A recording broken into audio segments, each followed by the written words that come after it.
Hi everyone, welcome to our YouTube channel. మనం ఈ వీడియోలో 2026 అగ్నివీర్ ఆర్మీ నోటిఫికేషన్‌కి సంబంధించిన eligibility, age limit, selection process, syllabus అలాగే ఇంపార్టెంట్ డేట్స్ గురించి మీకు సింపుల్‌గా, క్లియర్‌గా ఎక్స్‌ప్లెయిన్ చేస్తాను. వీడియోని స్కిప్ చేయకుండా చివరి వరకు చూడండి. వీడియో నచ్చినట్లయితే లైక్ చేయండి. మన యూట్యూబ్ ఛానల్‌ని ఎవరైతే కొత్తగా చూస్తున్నారో సబ్స్క్రైబ్ చేసి బెల్ ఐకాన్ని యాక్టివ్‌లో ఉంచుకోండి. ఇంకా లేట్ చేయకుండా వీడియోలోకి వెళ్దాం. ముందుగా మనం ఇంపార్టెంట్ డేట్స్ గురించి చూసుకున్నట్లయితే ఫిబ్రవరి 13, 2026 నుండి ఏప్రిల్ 1, 2026 లోపు ఆన్‌లైన్ అప్లికేషన్ అనేది చేసుకోవాలి. అలాగే ఏజ్ లిమిట్ చూసుకున్నట్టయితే 17.5 సంవత్సరాల నుండి 22 సంవత్సరాల లోపు ఎవరైతే ఉంటారో వాళ్ళు మాత్రమే ఎలిజిబుల్. జూలై 1, 2005 నుండి జూలై 1, 2009 మధ్యలో ఎవరైతే జన్మించి ఉంటారో వాళ్ళు మాత్రమే చేసుకోవచ్చు. అసలు ఇందులో ఏమేం పోస్టులు ఉంటాయంటే Agniveer general duty, technical, clerk, దీన్నే స్టోర్ కీపర్ అని కూడా అంటారు, tradesmen, soldier pharma, nursing assistant, women military police ఈ పోస్టులు అనేవి ఉంటాయి. ఎడ్యుకేషనల్ క్వాలిఫికేషన్స్ గురించి చూసుకున్నట్లయితే అగ్నివీర్ జీడీకి 10th పాస్ అయ్యి 10thలో 45% మార్క్స్ వచ్చి ఉండాలి. అలాగే అగ్నివీర్ టెక్నికల్కి ఇంటర్ పాస్ అయ్యి ఇంటర్లో ఫిజిక్స్, కెమిస్ట్రీ, మ్యాథ్స్ ఈ సబ్జెక్టులు చేసి ఉండాలి. సింపుల్గా చెప్పాలంటే ఎంపీసీ బ్యాక్గ్రౌండ్ అయిన వాళ్ళు ఎలిజిబుల్. అలాగే అగ్నివీర్ క్లర్క్కి ఇంటర్ పాస్ అయ్యి ఇంటర్లో 60% మార్క్స్ వచ్చి ఉండాలి. అలాగే అగ్నివీర్ ట్రేడ్స్మెన్కి 8th లేదా 10th పాస్ అయినా అప్లై చేసుకోవచ్చు. ఈ నోటిఫికేషన్కి ₹250 అనేది ఆన్లైన్ పేమెంట్ చేయాల్సి ఉంటుంది. ఎస్సీ, ఎస్టీ, ఓబీసీ ప్రతి ఒక్కరూ ఆన్లైన్ పేమెంట్ చేయాలి. అలాగే దీని సెలక్షన్ ప్రాసెస్ 3 స్టేజెస్లో జరుగుతుంది. స్టేజ్ 1 వచ్చేసి ఆన్లైన్ ఎగ్జామ్. ఇందులో ఏమేం సబ్జెక్ట్స్ ఉంటాయి, అలాగే ఎన్ని క్వశ్చన్స్ వస్తాయనేది చూసుకుందాం. జనరల్ నాలెడ్జ్ నుంచి 15 క్వశ్చన్స్ వస్తాయి, మ్యాథ్స్ నుంచి 15 క్వశ్చన్స్ వస్తాయి, అలాగే సైన్స్ నుంచి 15 క్వశ్చన్స్ వస్తాయి, అలాగే రీజనింగ్ నుండి కేవలం 5 క్వశ్చన్స్ మాత్రమే రావడం జరుగుతుంది. టోటల్గా చూసుకున్నట్లయితే 50 క్వశ్చన్స్, 100 మార్క్స్, అంటే ఈచ్ క్వశ్చన్ 2 మార్క్స్ అన్నమాట. మీరు ఎగ్జామ్లో పాస్ అవ్వాలంటే మినిమం 36 మార్క్స్ అనేది స్కోర్ చేసి ఉండాలి. ఇక్కడ మీకు ప్లస్ పాయింట్ ఏంటంటే నెగిటివ్ మార్క్స్ అనేది ఎగ్జామ్లో లేవు. 50 క్వశ్చన్స్కి 50 అటెంప్ట్ చేయొచ్చు. 36 మార్క్స్ స్కోర్ చేస్తేనే జాబ్ వస్తుందంటే రాదు.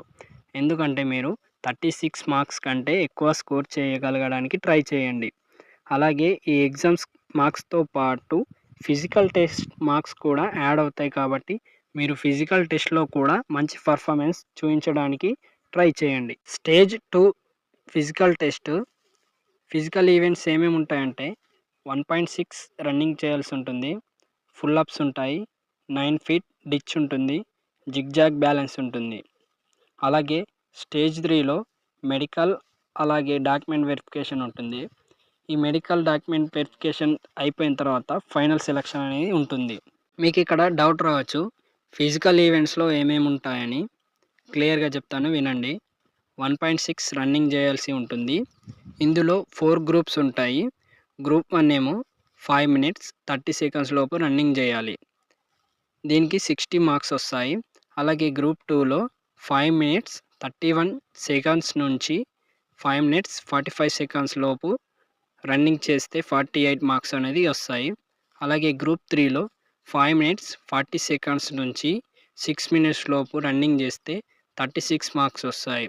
అలాగే గ్రూప్ 4లో 6 minutes 1 second నుండి 6 minutes 15 seconds లోపు రన్నింగ్ చేస్తే 24 మార్క్స్ అనేది వస్తాయి. దీని తర్వాత ఫుల్ అప్స్ ఉంటాయి.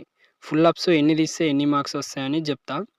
ఫుల్ అప్స్ 10 తీస్తే 40 మార్క్స్ వస్తాయి, 9 తీస్తే 33 మార్క్స్ వస్తాయి, 8 తీస్తే 27 మార్క్స్ వస్తాయి, 7 తీస్తే 21 మార్క్స్ వస్తాయి, 6 తీస్తే 16 మార్క్స్ వస్తాయి. 6 కంటే తక్కువ తీస్తే డిస్క్వాలిఫై చేస్తారు, బయటకు పంపిస్తారు. అలాగే 9 feet డిచ్ జిగ్జాగ్ బ్యాలెన్స్ ఉంటుంది. ఇది జస్ట్ క్వాలిఫై కావాలి. ఈజీగా క్వాలిఫై అవుతారు. ఈజీగానే ఉంటుంది ఇది. అంత హార్డ్ ఏమి ఉండదు. హైటు, వెయిటు, చెస్టు ఎంత ఉండాలంటే మినిమమ్ 166 సెంటీమీటర్స్ ఉంటే జనరల్ డ్యూటీకి అప్లై చేసుకోవచ్చు. అలాగే 165 సెంటీమీటర్స్ అంటే టెక్నికల్‌కి అప్లై చేసుకోవచ్చు. క్లర్క్‌కి 162 సెంటీమీటర్స్ ఉన్న క్లర్క్‌కి అప్లై చేసుకోవచ్చు. వెయిట్ అనేది మినిమమ్ 50 కేజీ ఉండాలి. హైట్‌కి తగ్గట్టు వెయిట్ అనేది ఉండాలి. అలాగే చెస్ట్ చూసుకున్నట్లయితే 77 సెంటీమీటర్స్ నార్మల్‌గా ఉన్నప్పుడు ఉండాలి. బ్రీతింగ్ పీల్చుకున్నప్పుడు 5 సెంటీమీటర్స్ ఎక్స్‌పెన్షన్ కావాలి. ఈ వీడియోలో అన్ని డీటెయిల్స్ క్లియర్‌గా ఎక్స్‌ప్లెయిన్ చేశానని అనుకుంటున్నాను. ఇంకా ఈ వీడియోలో మీకేమైనా డౌట్స్ ఉంటే కింద కామెంట్ సెక్షన్‌లో కామెంట్ చేయండి. రిప్లై ఇస్తాను. అగ్నివీర్ ఆర్మీ అఫీషియల్ నోటిఫికేషన్ కావాలి అనుకుంటే కింద డిస్క్రిప్షన్‌లో మన టెలిగ్రామ్ ఛానల్ లింక్ ఇచ్చాను. అందులో జాయిన్ అవ్వండి. టెలిగ్రామ్ ఛానల్‌లో నోటిఫికేషన్ అనేది పోస్ట్ చేస్తాను. అక్కడ నుంచి మీరు చూసుకోవచ్చు. అలాగే మన ఛానల్లో ఓన్లీ జాబ్స్‌కి సంబంధించిన నోటిఫికేషన్స్ గురించి వీడియోస్ కాకుండా వీటితో పాటు ఎస్ఎస్‌సి, జీడీ, ఆర్మీ, రైల్వే అన్ని కాంపిటేటివ్ ఎగ్జామ్స్‌కి సంబంధించిన ప్రీవియస్ ఇయర్ క్వశ్చన్స్ అలాగే మోడల్ క్వశ్చన్స్ గురించి క్లియర్‌గా ఎక్స్‌ప్లెయిన్ చేసి వీడియోస్ చేయడం జరుగుతుంది. కావున మన ఛానల్‌ని సబ్స్క్రైబ్ చేసి మీ ఫ్రెండ్స్‌కి షేర్ చేయండి. అలాగే మీరు దేనికి ప్రిపేర్ అవుతున్నారో కింద కామెంట్ చేయండి.